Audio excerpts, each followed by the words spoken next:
This is Real Life Rishan, and today he wants to put on his very own wetsuit. Last time he tried to do it on his own and it didn't go so well. Today let's teach him and you how to put on a wetsuit correctly so you're ready to hit the open water. The first thing, yes, hello Rishan, hello. Let's put our wetsuit on. Yes, that's our wetsuit. Rishan's going to pick up his wetsuit, take a quick peek at it, and then we want to start to open the wetsuit up. The neoprene rubber outer is always going to be on the outside, and we're going to try and attack it from the inside. Unzipper the suit, and let's get ready to put it on. Now we're never going to be able to just jump into our wetsuit. There's a certain method of putting it on that everybody needs to follow. The first thing we want to do is reach into the wetsuit, grabbing it at the knees, and turn it inside out. From the knees to the calves, it'll stay inside right, but from the knees up, it'll be inside out, where the jersey liner is facing you. Jumping into our wetsuit doesn't always go so well, so let's go ahead and grab ourselves a seat. To make it easier to put our suit on and off, we want to use a skin lubricant called suit juice. Applying liberally to both the wrists and the ankles, we'll be able to put our suit on and off just a little bit easier.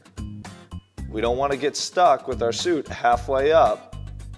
Using suit juice will avoid this.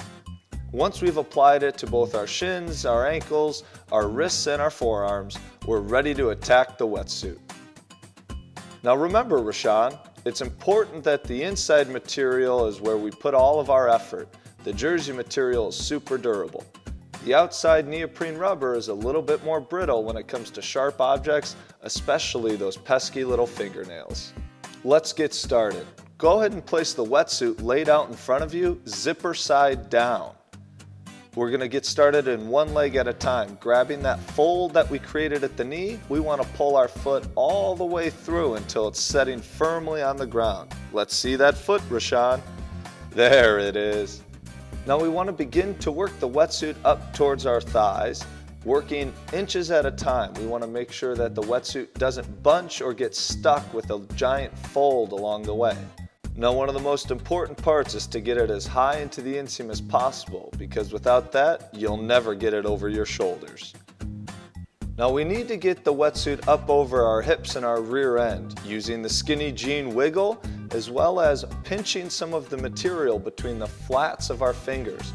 We need to be careful not to use our fingernails, just using the flat part of our fingertips. We're going to pull some of that extra material up towards the inseam of the wetsuit. Excellent form, Rishan. Let's see that again. Notice he brings his fingers in flat, being sure not to use the fingernails. He grabs the neoprene, he pulls it up towards his hips. Oh, what excellent form. Go ahead and take yourself a water break there, Rishan. You athletes need to hydrate. But let's get back to work and get the second half of our wetsuit on. Now it's important to remember that our wetsuit is not a jacket. We won't just be able to throw our arms through. We want to turn the arms halfway inside out, just like the legs, but this time at the elbow, making sure that we don't have any jewelry or watches on. We're going to go ahead and pull one arm through the outside all the way to the bottom of that arm. Just like the legs, we're going to work that arm all the way up, piece by piece, up into the shoulders. Now we want to make sure it's all the way up into the shoulders so we can first get that second arm in, and so that we'll be able to close the wetsuit. Being all the way up into the shoulder requires pulling that little bit of extra material all the way up to the very top there, so we'll be able to close the wetsuit comfortably. Getting our wetsuit closed is extremely easy so long as we have that extra material all the way at the top of the suit. There's always somebody swimming next to you, so feel free to ask for help. But don't be afraid to try and close it on your own using the pull cord towards the top of the suit. Once we have it closed, we want to be sure to Velcro in the loop so we have an easy exit of our suit. And there you have it. Real Life Rishan puts on a wetsuit. A lot better than when he tried it on his own. Rishan's now ready to attack the open water. But wait, how do I get the wetsuit off? Unzipper it and peel the suit entirely inside out. Easy enough, considerably faster than putting it on. Nice job, Rishan. Thanks for helping us real-life athletes.